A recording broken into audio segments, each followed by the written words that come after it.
guys, welcome back to RUE MORGUE TV. I'm Executive Editor Andrea Subasati, and we just wrapped up another year of FRIGHTMARE in the Falls, our annual horror convention in Niagara Falls, Ontario. This year, we featured a Women in Horror panel with LINNEA QUIGLEY, Barbara CRAMPTON, and DEE WALLACE, moderated by our own ALISON. It was a great chat. We're happy to share it with you. Please enjoy, and we'll see you next time. Let me introduce you guys, Okay. and you can get a proper welcome.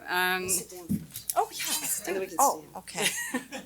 A traumatized TV reporter who uncovers a werewolf cult and shares her vengeance.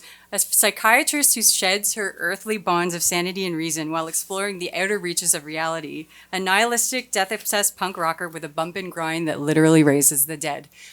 These are the iconic roles that the women before you have played. You've grown up with them. We've loved them for years.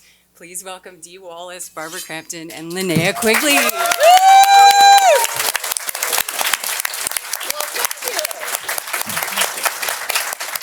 And which one is which? Okay, Dee's the werewolf, right? You're the psychiatrist, and I'm the bump and grind girl. Yeah, I don't get a lot of those roles. Oh, I've seen you bump and grind. I can bump and grind, but I don't get a lot of those roles. You're like the mom. You're like the nice lady. But you should see her dance. Oh my God, it's nasty. You dance good though. I'm wondering if you could kind of take us back, each of you, to the first horror film role that you took and where you were in your life at that time. Okay. Well, so the very first role in film that I ever did was a religious film called All the King's Horses, and then I segged right into The Hills Have Eyes. Oh. Which kind of sums up who I am. And it was at the beginning of my career, and, you know, I get these questions like, wow, did you know it was going to be it was a freaking job, right? Yeah. When you're that young and you're starting out, you just want to work. And it was a lot of the emotional stuff that I love to do, and very early on in my career. And I didn't actually go from horror to horror to horror like a lot of people think. I did 10 with Blake Edwards and Bo Derek, and a lot of movies of the week in between, and then went into The Howling, and then went back into the family film with E.T., and then Cujo, and then after that the horror genre kind of took me over. But for me, there's nothing better than the horror genre. I love to do big emotional work, and I love to play big arcs, and I don't think there's a better fan in the world than the horror fan. Yay!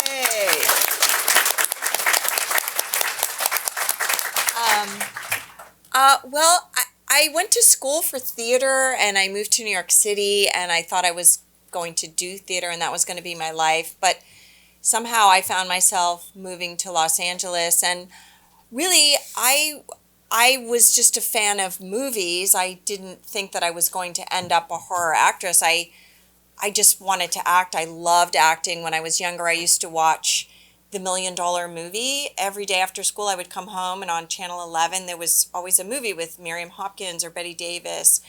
And I grew up watching those ladies, and those were the people that I feel were the ones that I wanted to model after myself. And you talk about wanting to do the big emotional work and all that. I love that kind of stuff too, just emoting.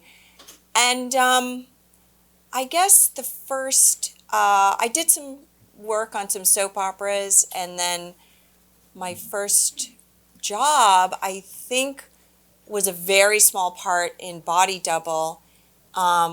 Originally, I'd had 3 scenes in the movie, and then the night before I was to shoot, they cut out the 2 really good acting scenes with all the dialogue. I hate that. So yeah. So anyway, I did a small part in that, and then I believe I did Reanimator before I did Chopping Mall. So Reanimator was my first real horror movie, and the girl who originally had the part before me, because they had another casting, I hadn't auditioned for it, was going to do the role, but then her mother read the script. Oh no! And she said, no, you're not doing that movie. So they had another casting call, and Jeffrey and Bruce had already had the roles, and they were just reading with different girls, and I didn't know that. I didn't know they didn't have the job. So I came in and I read with them, and I was thinking to myself, geez, they're so good for these parts. I hope they get the parts, these guys. Anyway, little did I know they were all auditioning me. So we had nice chemistry together, and I got that job, and I loved the script. I thought the script was cool, and I didn't know that was going to be the beginning of my career in horror, but here we are. But here we are. Yes. Here you are. Yeah. I didn't even realize the effect of horror movies as much as when I left the business for a few years and I had my kids and I just really wasn't working. And then I came back and did You're Next. And all of a sudden I realized I wasn't on social media. There was Facebook and there was Twitter and Instagram. And then I started going to more conventions, and then I really realized the community of the people that I was with and a part of. And I gained an appreciation for the genre, I'd say, really about 12 or 13 years ago, I think. Yeah, because of my, renewed appreciation and working on that movie You're Next. So anyway, thanks you guys for being here. Yay! Oh no, I have to answer after all that. Okay. I always loved horror. I watched it with my girlfriend. We'd play act all the movies and that on Saturday nights. So it was kind of easy. I wanted to get in horror, even though it just kind of happened. Also, they were doing a lot of horror films in the 80s. And then I seemed like the kind of girl that, is the nice girl, and she's going to get killed. And I never, was the final girl back then. So I started in a horrible, horrible film called Don't Go Near the Park, which Elvira aired, unfortunately. And then I did... I know, it was horrible. They haunt us. Don't you know that? Yes. And so then I did Graduation Day, and I got that part because I'd gone in for the audition, and as similar to Barbara's, I didn't get it, and some other girl did, and I got a call after they started filming, oh, would you like to be in it? Because I found out the other girl would not show any breasts. And I said, I don't have a problem. I just wanted to work. I'm like, okay, I'll do it. So that's how I got that one. And then it was on to Silent Night, Deadly Night, and a bunch of other ones you might not hear of, and Return of the Living Dead, and more and more and more. And I just did The Barn 2, which is horror, and The Good Things Evil Does, or something like that. No, The Good Things Devils Do. And so I'm still working in it, and I love it. I love horror and the people, as Dee does too. I think it's a great, great genre.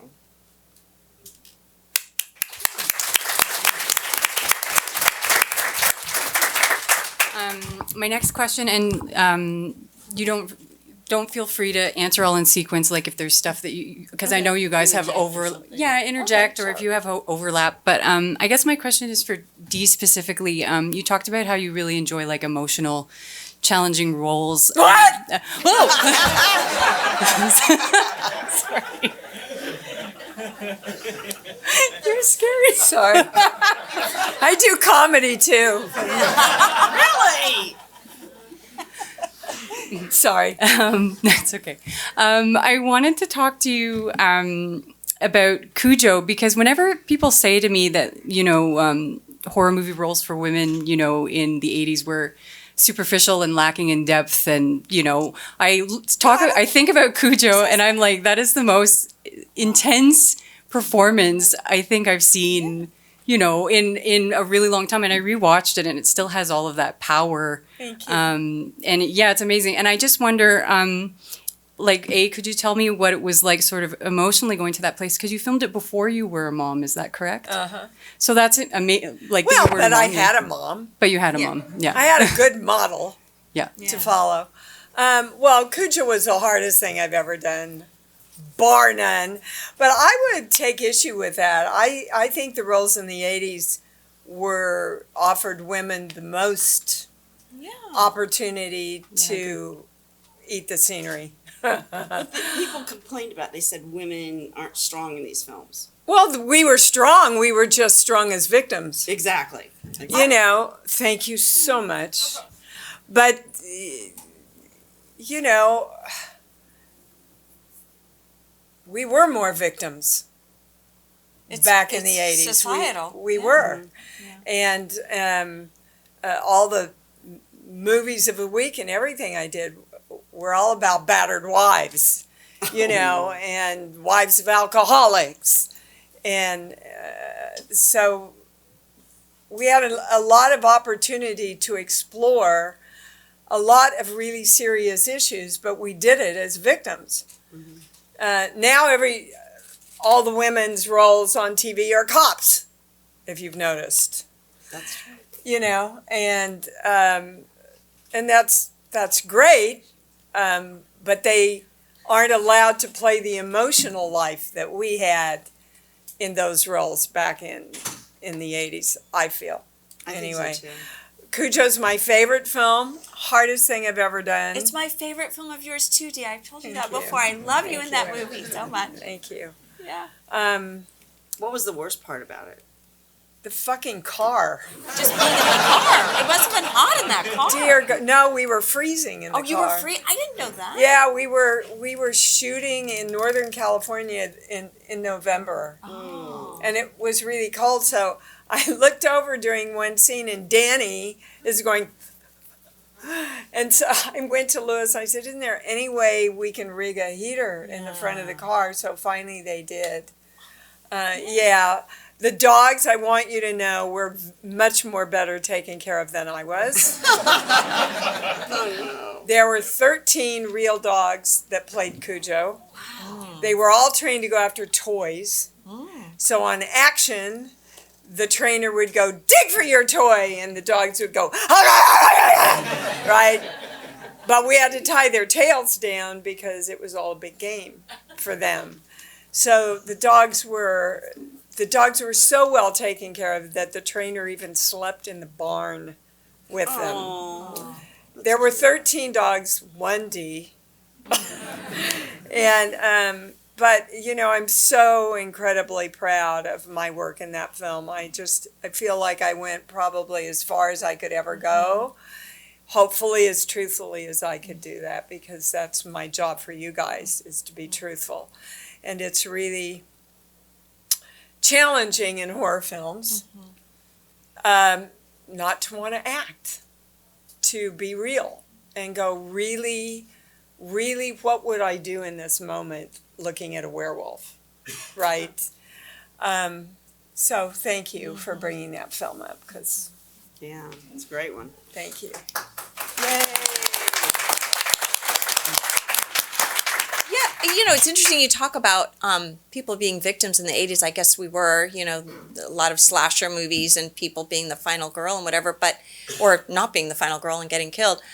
But I felt like one of my best roles that I've ever had was in From Beyond, and that was 1986, and I played a psychiatrist who, you know, is finding her inner self in a lot of ways and becomes a very strong heroine and then kind of goes crazy. So I had a lot to play in, you know, in the span of one movie. But I will say something that I think about 80s horror movies and, you know, sometimes movies in general. And especially in the 80s, like when you think about Linda Hamilton in The Terminator or Sigourney Weaver in Aliens, those women were strong, right? Mm-hmm. But they represented as male. They didn't really represent as female so much.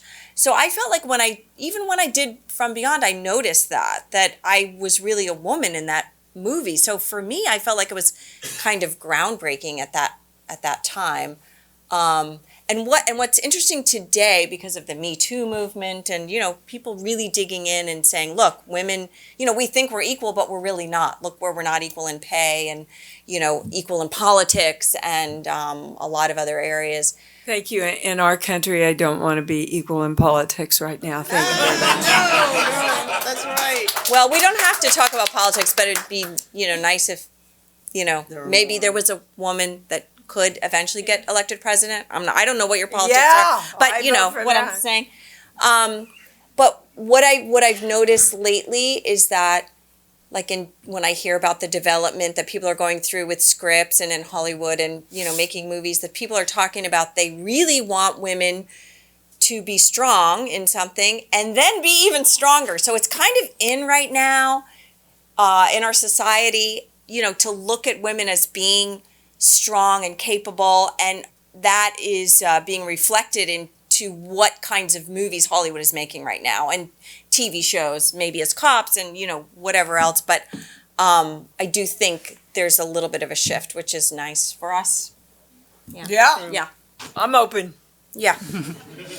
Along those lines a little bit, you've all worked with, I think, pretty high-profile male directors who have had a lot of big reputations and I imagine very big personalities and, you know, being difficult and all that kind of thing. I'm wondering if you could each share with me a time when you were asked to do something in a film and you were like, I'm absolutely not going to do that. It conflicts with either my values or my comfort level, or, and I know all three of you have had those situations for sure. Okay, when I worked on Savage Streets with Linda Blair, the director was wanting me to like overdo the rape scene and have mucus in my nose and blood running down my leg, and I just like went, no. I go, this is brutal enough. We don't need that. And it would have been way too much. And then just, you've got the certain directors that want you to do something that goes against your character that you feel. And so a lot of times I'll say, no, I don't think that would happen. You know, this is how I feel about it. So there have been some things I just said, no, I'm not going to do it that way. And it ended up fine. You know, it didn't hurt the film at all. So. Go ahead. You know, I think that it's interesting working with different directors and different personalities, and no director is the same. So some directors give you a lot of direction, and they could kind of play any part. Stuart Gordon was a little bit like that. And then you get other directors where they don't really say too much to you, and you're wondering if you're doing a good job. So it's interesting. Then you get the ones that are really collaborative and talk to you about the part and ask you if you would like to change any of your lines or do anything different. And that was Adam Wingard on Your Next. Oh, I thought of one. When I first started, I was like really first starting. There was a director where we had to go up in this helicopter, and a bunch of times it was very, very, very, very, very low budget. And they almost went into power lines and everything. So we land at the Burbank Airport in California, and he wanted me to strip naked and run with an AR-1 across the runway of where the private jets come in. I'm like, no way. I do not want to be shot, and I do not want to be naked running around in this airport. They would be all over me, and it would be done. I'd be in jail. But he was like, and then I had to chase him for money. But I didn't do the part running with a huge semi-automatic machine gun, you know. Wow. Oh. I don't know if I can follow that one. That was a weird one. That was weird. I've been very extremely lucky, I think, to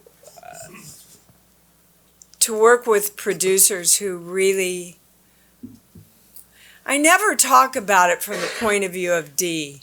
I only talk about it from the point of view of the character and what she's feeling and why she would or wouldn't do something. The one time that really stands out for me was when I was doing E.T., and there's a scene where Mary's asleep in bed and E.T. comes in and puts some Reese's Pieces on her nightstand, and Stephen wanted me to have the towel down past my hips, the blanket. And Mary felt incredibly wrong about that this was a gentle, heart-driven family film, and that wasn't conducive to what we were trying to tell in the story. And I remember Melissa Matheson, the writer, and Kathy Kennedy, his producer, came in and we all talked about it, and it was interesting. All the women agreed with me, and Stephen, to his benefit, listened, and so we ended up with the blanket up here. But I have to say, I can't really remember a director that insists pushing me into a place that I feel is really wrong. Not that I'm not willing to go to just about any place that the character needs to go to, but I also kind of have a different perspective, that if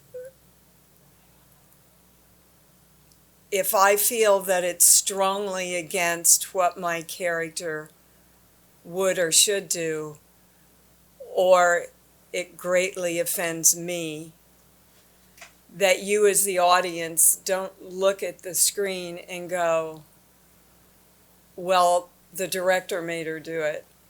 You look at the screen and go, why the fuck did Dee Wallace do that? Yeah.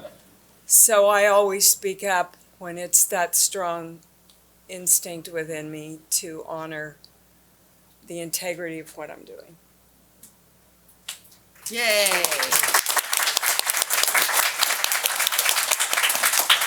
That could have been a really interesting question, because maybe some people have had directors say, oh, you're going to sleep with me? Or something like that, and you say no too. Post-Weinstein. Yes, you don't- post-Weinstein. Now, in 45 years, never had it happen. No, me either. I'm so glad. I haven't either. I would have punched him. Yay! Or said Cujo after it. I would have brought Christopher Stone to the set and let him settle it. Oh, that'd be great. Yeah, he would have. Oh, man. You fuck with my wife. I wanted to, I think we'll do a couple more questions and then we'll open it up to the audience because I'm sure they've got a lot of burning questions for you guys. So I wanted to just touch on the Scream Queen label, and I know you guys all probably get asked about this a lot, and I noticed the title of this panel says you guys are Scream Queens on the panel.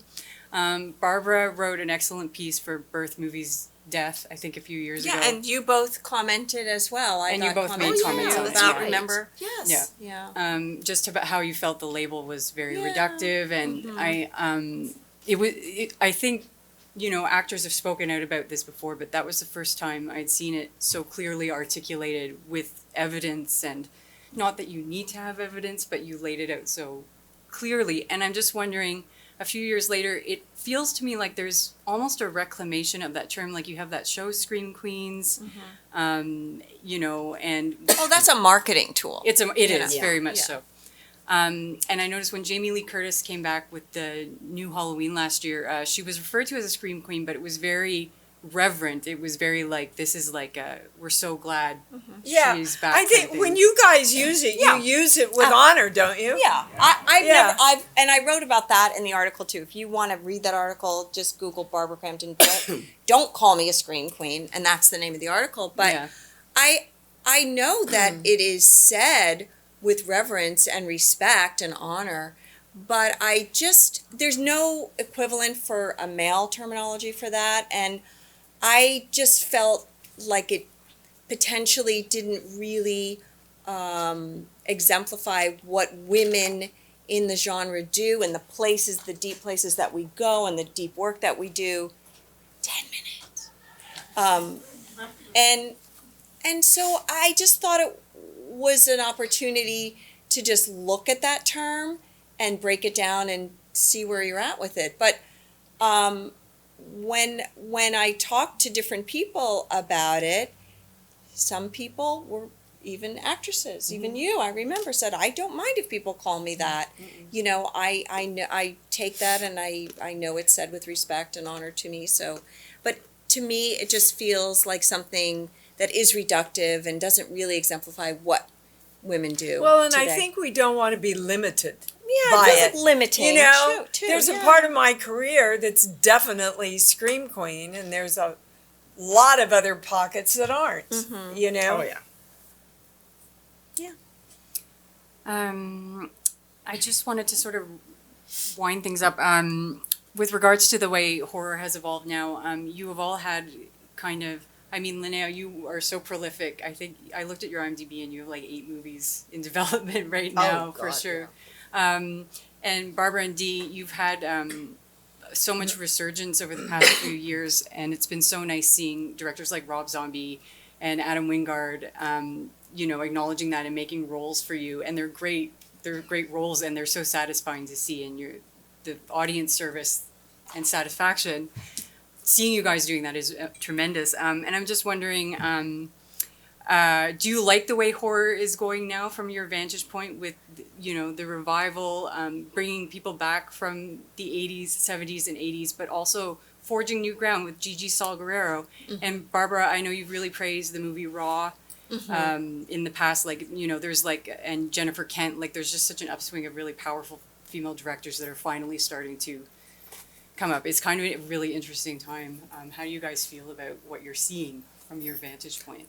Well, I know for me, I feel like I'm getting some of the best roles of my career lately. From You're Next to We Are Still Here to Beyond the Gates, playing like a hostess of a video game, you know. And We Are Still Here, I played a mom who had lost her son in an auto accident and then had to deal with the aftermath of that, and potentially maybe being haunted by her son or not by her son, wishing that it was her son and ultimately it really wasn't. I mean, those kinds of roles have really given me something to really stretch myself for, other than the roles I had in probably the beginning of my career. Jeffrey Combs refers to me in Reanimator as that bubble-headed co-ed. Of course, I didn't play it like that, but it was kind of written that way. Anyway, I just feel, I feel really satisfied about the work that I'm getting now in a way that I never did when I was younger. So for me, I think things are good, and I really like seeing more women out there being championed and celebrated, and more. I think we need more women directors. But thanks for pointing those women out. Yeah. Yeah, and I'd just like to say I'm really happy and excited about The Quiet Place. Yeah. Don't Look Now, some of the new horror stuff that's coming out, because finally some major players are coming in and people are starting to look at the horror genre as more mainstream, maybe even Oscar-worthy contenders. And it's long overdue. That's And well we said. only have now 8 minutes, so let's take some questions, eh? Okay, yes, yes. Oh, yeah, Let's take 2 questions. Oh, okay. I'm interested that women are getting into it more, and even with documentaries, I'm doing a documentary. You know, it's like not really directing, but it, you know, it's like Penelope Spheres. She was like a groundbreaker with Decline of Western Civilization and things like that. So they're doing documentaries more. They're doing feature films. Artists that are coming out just that do artwork. It's really great to see these women taking it, you know, by the reins and going. Yeah, for sure.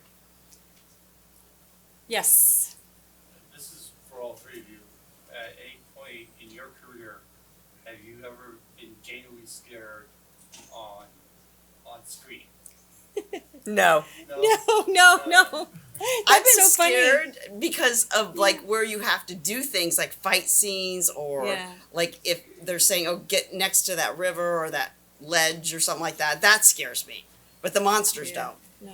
But on Return of the Living Dead, I did get like these horrible death calls and stuff like that, and that scared me. What's like a Crank, yes, caller? like somebody would call and say, I'm going to call you, that old thing of, I'm going to call you 3 times, and the 3rd time you're going to be dead. And then, I mean, it was like a God, it's like voice. Fanboy 13 coming up. I know. So the characters really changed when you've got your hands on them. How did you guys part? What? I didn't hear. Oh, How's a character changed once you really get your hands and get into it, right? yeah. Well, I think it's all, for me, it's all in the writing of how it's written, and it just seems like the words just, for me, come out from how it's written.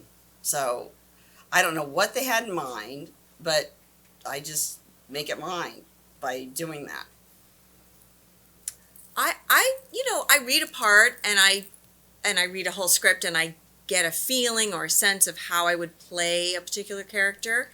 But then through studying the part in whatever way I'm doing that, if I'm doing any research or I'm, just looking at the scene or I'm studying my lines even just on a technical standpoint, different things just come to me.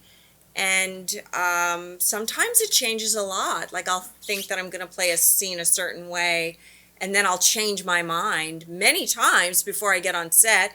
And then sometimes on set, it's even different than you planned. So it just depends on, that's what's exciting because acting is supposed to be in the moment. You're supposed to be real, as Dee's talking about.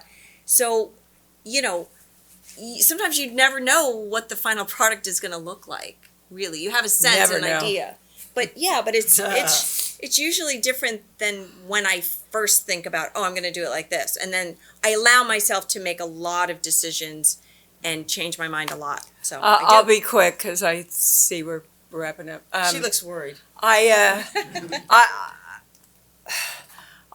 whole method that I use is not to think about it or study it or figure anything out until I actually am in the moment on the set. Those of you that have seen 3 from Hell, there's a scene where I set up Sherry to get murdered by 3 other broads.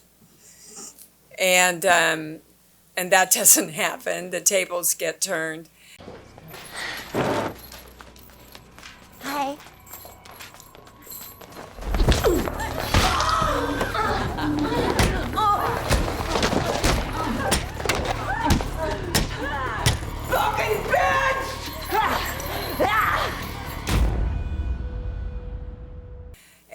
And Rob called me and I was getting ready to start NCIS, and I went in and I got into makeup and I said, oh, what are we doing? Literally. All I knew is that Rob needed me on the set.